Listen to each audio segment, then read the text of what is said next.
Merci. Je passe la parole maintenant à Monsieur Ahmed Laouedj. Pardon, vous avez 2 minutes, chers collègues. Monsieur le Président, merci. Madame la Ministre, chers collègues, la violence dans le sport est présente à tous les niveaux et peut entraîner des conséquences dévastatrices pour les personnes qui en sont victimes. Elle peut prendre différentes formes, des insultes et des menaces verbales aux agressions physiques, en passant par le harcèlement et l'intimidation.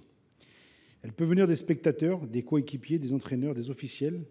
Elle peut se produire sur le terrain, dans les vestiaires et en dehors du stade. Chaque jour, le sport est dénaturé par la violence.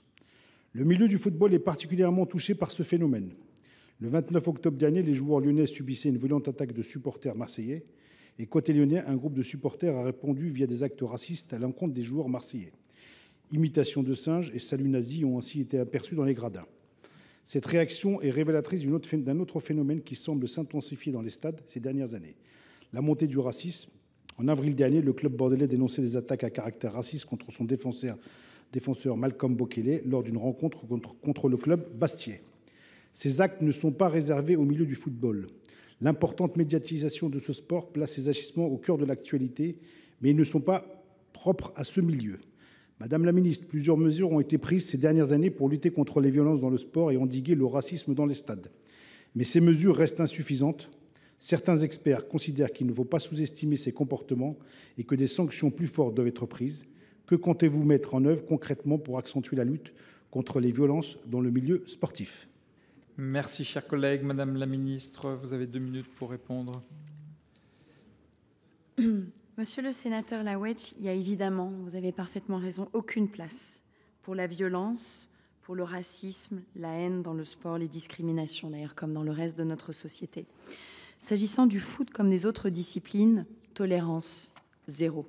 Face au racisme, un plan d'action ferme. D'abord sur le champ de la prévention, avec une formation de tous les acteurs, à commencer par celle des éducateurs sportifs, qu'ils soient professionnels ou bénévoles. C'est pour ça que j'ai souhaité que 100% d'entre eux soient spécifiquement formés sur les sujets de lutte contre les discriminations et le racisme. Et nous avons commencé dès fin 2023 à mettre en œuvre ces premiers modules de formation obligatoire. Une réponse ferme aussi sur le plan des sanctions individuelles, qu'elles soient disciplinaires sous l'égide de la Ligue ou de la Fédération, que je sais investie sur ces sujets, ou pénales, avec la nécessité d'une implication totale des clubs pour identifier chaque auteur de tels propos et engager les poursuites nécessaires. J'ai d'ailleurs, dans la loi relative aux Jeux du 19 mai dernier, fait inscrire le caractère obligatoire de la peine complémentaire d'IJS avec vous, les sénateurs, pour tous les agissements racistes, discriminatoires ou homophobes. Et s'agissant des saluts nazis et des cris racistes du 29 octobre dernier que vous évoquez, le parquet de Marseille a requis 3 mois de prison ferme, 3 ans d'interdiction de stade contre 2 prétendus supporters de l'OL. Les auteurs de tels actes doivent être durablement éloignés de nos stades. Et soyez sûr, monsieur le sénateur, qu'avec le garde des Sceaux, nous restons totalement mobilisés pour que cette réponse pénale ferme, doublée en amont d'une indispensable démarche de sensibilisation aux côtés des instances sportives, permette de mettre fin au racisme, à l'antisémitisme, mais aussi aux actes anti-LGBT+, dans tous nos